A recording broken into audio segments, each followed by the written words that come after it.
Go around the room and in 60 seconds, if you could please just articulate your next steps. We'll start over here. Here we go.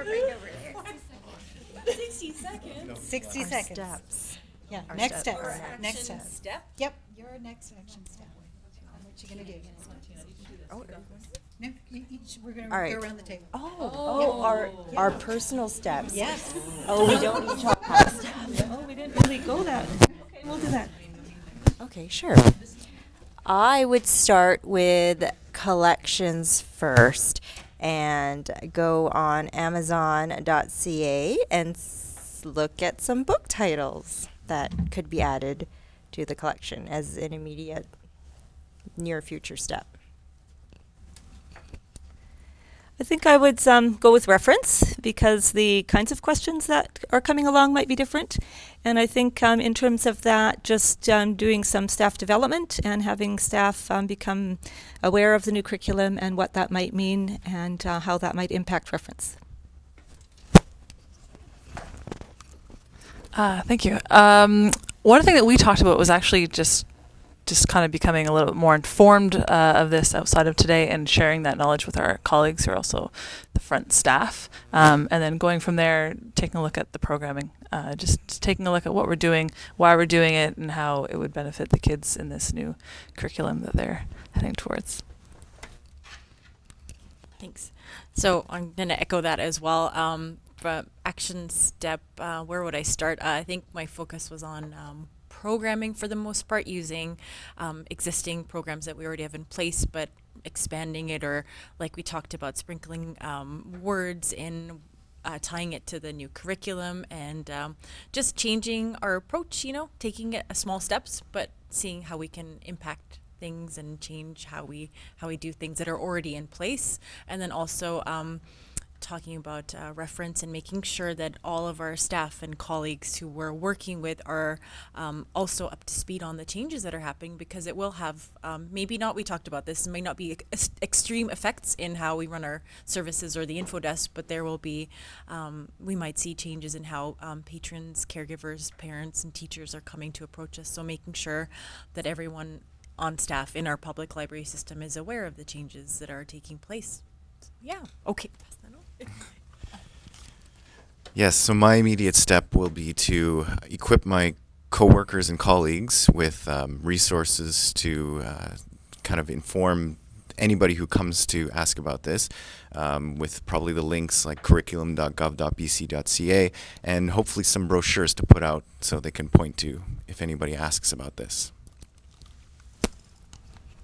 So this is pretty simple, but I think, as you were saying, to start embedding the language, whether it be in meetings or sort of no matter who I'm talking to in the library. I sort of liken it to self-regulation. When I first heard that a couple years ago, it was totally foreign.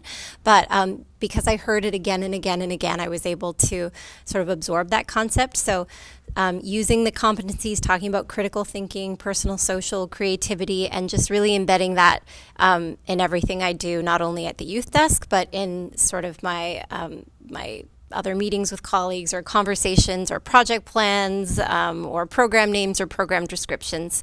I think once I start to use that language every day, it will the concepts will become clear.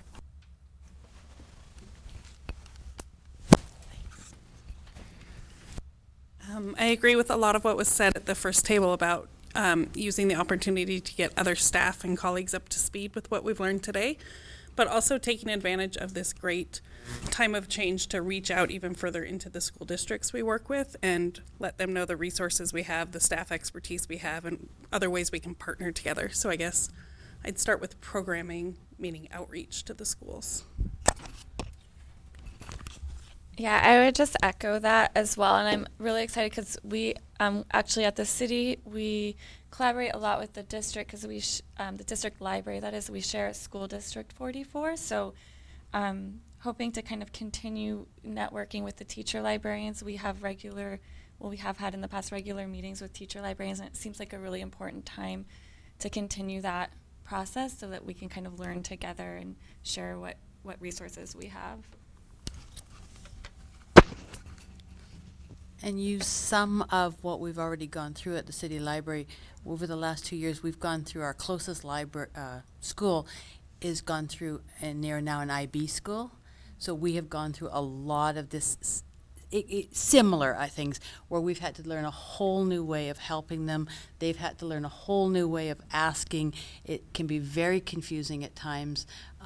We have to do different reference interviews. They are not always clear, the students and the teachers, exactly what they're asking for. So it's been a very learned experience. So I think this is going to continue on with more of what we've already gone through. You do get through it, but it's interesting at times.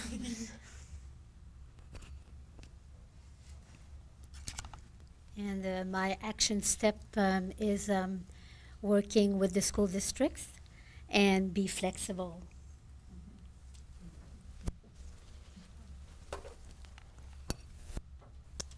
We talked about being ready for teachers, who now may have more time to reach out with the changes in the new curriculum, giving them more flexibility. Maybe they'll be looking out more to the public library to provide them support. So for us to be ready in a variety of ways would be helpful.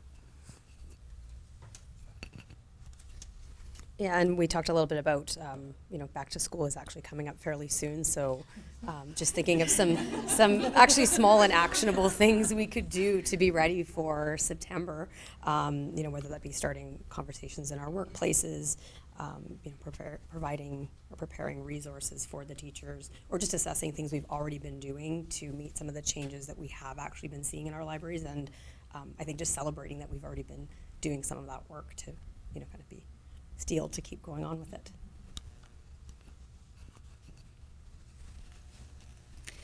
And I'm thinking organizationally, what more can we be doing to cultivate, nurture a learning organization that incorporates all of these concepts and the vocabulary and helps each staff person feel that they're a learner in this environment and able to engage in conversations with fellow staff and with members of the public about that.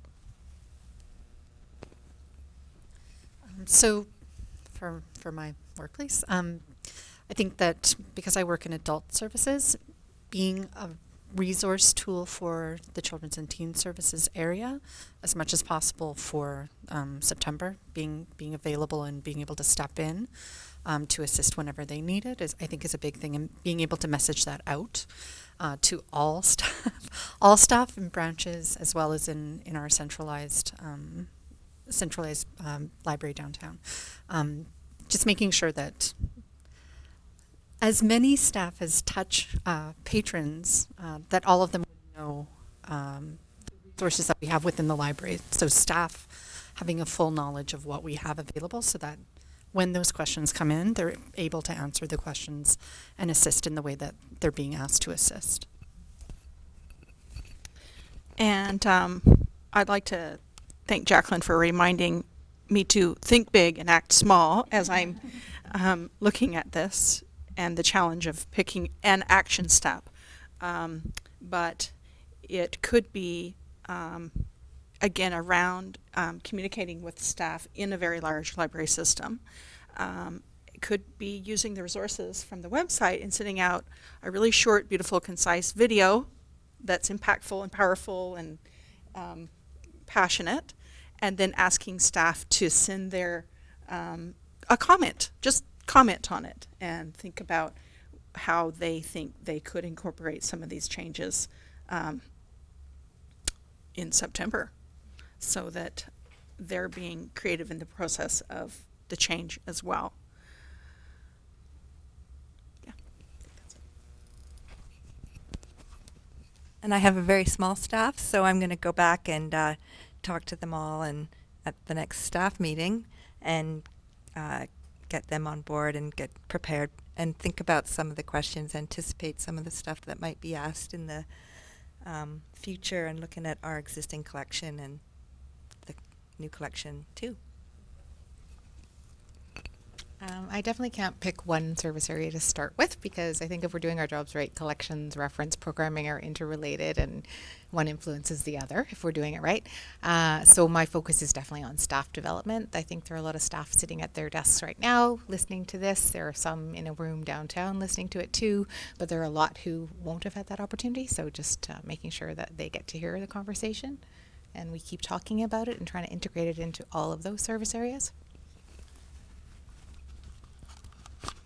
I know it's hard to actually pick only one, but I think we can survive with the collections, the reference, and programming. The one thing, Township of Langley libraries, we have 6 libraries and all are medium-sized, and the bigger problem we have the space. We don't have any quiet study area or the rooms for collaborative programs.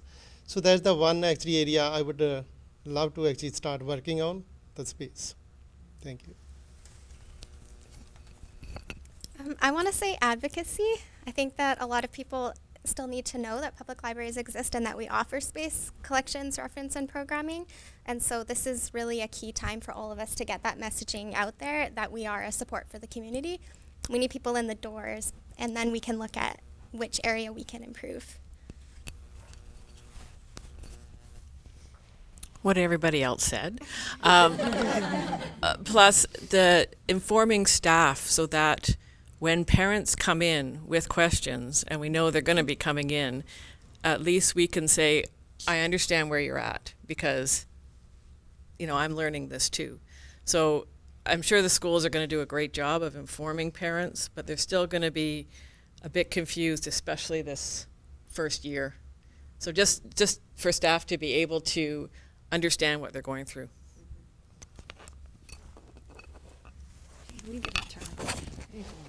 Oh, well, whoops, there goes the phone. I think for me, is just keep having these conversations, keep trying to enable you folks to have the conversations. I think what I'd like to hear more about and gather, and maybe you could share with each other, is some of the stuff you've already been doing. I know that there's some really progressive work being done, and it might be around maybe it's around STEM or STEAM and other areas that your libraries are investigating, and it's not in the language of the new curriculum, but I think you're probably really down this road already, and having ways that we can maybe celebrate and share some of those examples, the North Van with the teacher librarians, those relationships, West Van and some of the work with the library cards that's happening, and just innovations that are happening with technology and those cross-sharing. I think that there's probably quite a bit. There's the next step for us. I also just want to reflect that I just love taking quotes from these folks. Where I'm seeing is the role for libraries, and it's a continued role. I don't see our role in libraries or as librarians really shifting that much, but how we do it is changing, not what we're doing. The goal is still the same, the value is still the same. And one of the things you said about teachers is that they're shifting to be facilitators, coaches, mentors for learning. And I think really if that's something you could speak to more in your roles as children and youth librarians and staff supporting children, I think that's a role you've played for a very long time. And I'd like that we be more explicit about that role of that place for children that's safe, that they're welcomed whoever they are at whatever point they're at. There's no judgment in libraries, and just making sure that that's communicated as well to parents, to children. If you're their adult, you're their adult, and I know many of you have those relationships with vulnerable kids in our communities. So placed for those libraries, those children to connect with learning and making it fun and part of that exploratory and discovery. So many of you spoke about that in terms of collections or having things available.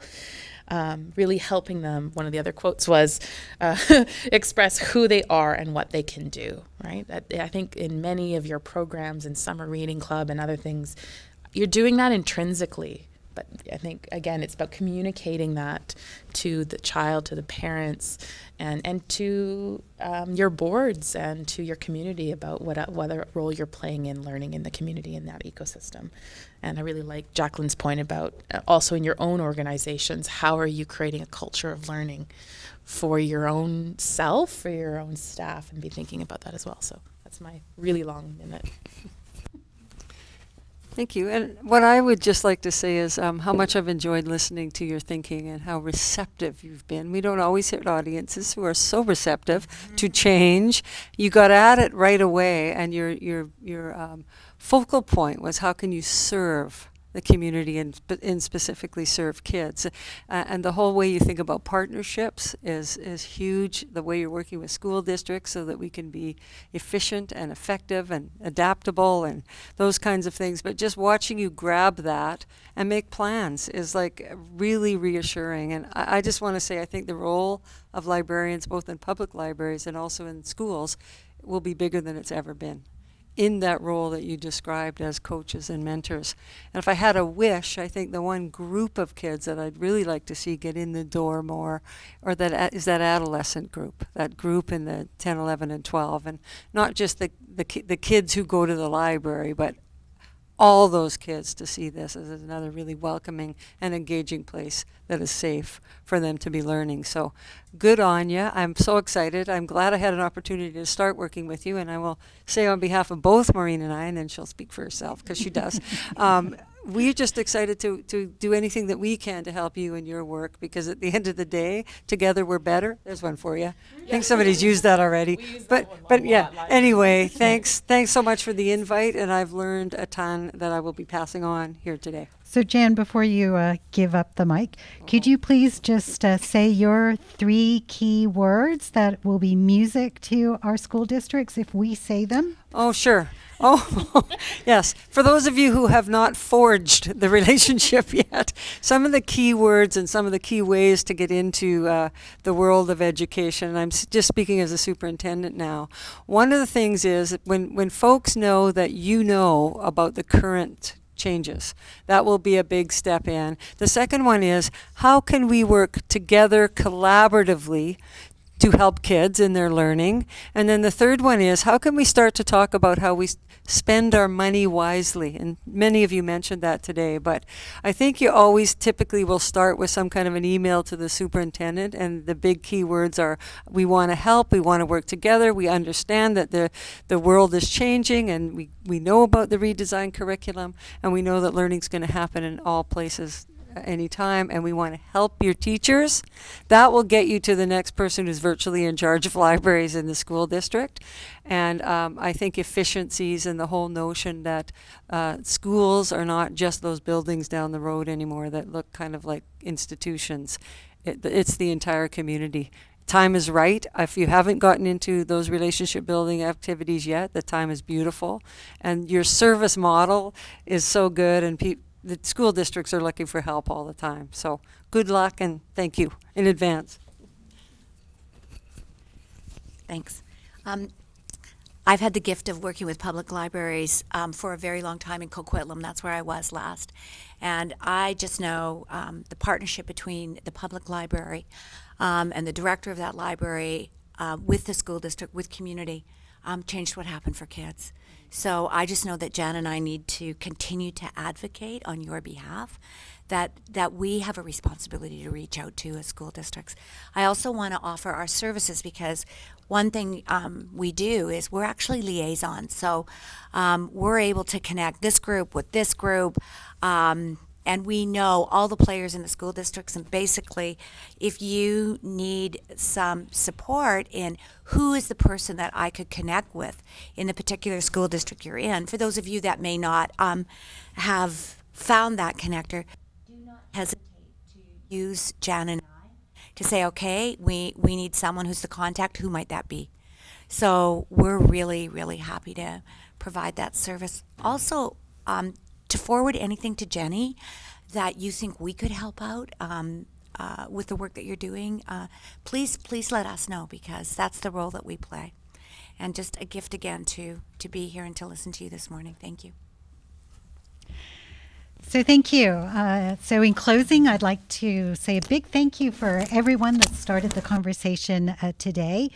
The Ministry of Education has done a tremendous amount of thoughtful work, which has positioned BC to be a leader in Canada and beyond, I think, for aligning the education system with the needs of 21st century learners, and also for the opportunity to leverage the community learning networks in which public libraries are a key institution.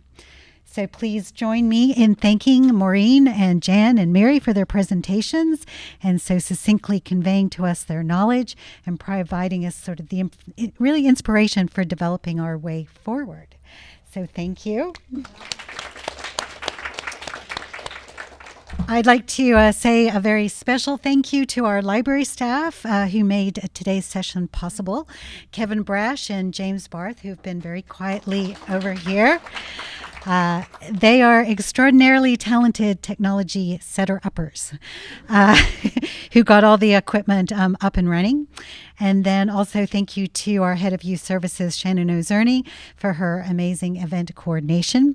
She handled everything from the announcements to the registrations and the agenda and the session materials. So thank you. So thanks to everyone in the room who made the trip here from all over the Lower Mainland. If this is your first visit to our library, please take the time to have a tour while you're here. And thank you to everyone who participated online. I'd like to give a shout out to the BC Libraries Cooperative who lent us the Webcast in a Box kit. So the link for the webcast is going to be emailed to everyone who attended, both those of you in the room and those of you online. And we do encourage you to share it very broadly so that your colleagues can also benefit. So with that, we will sign off for today.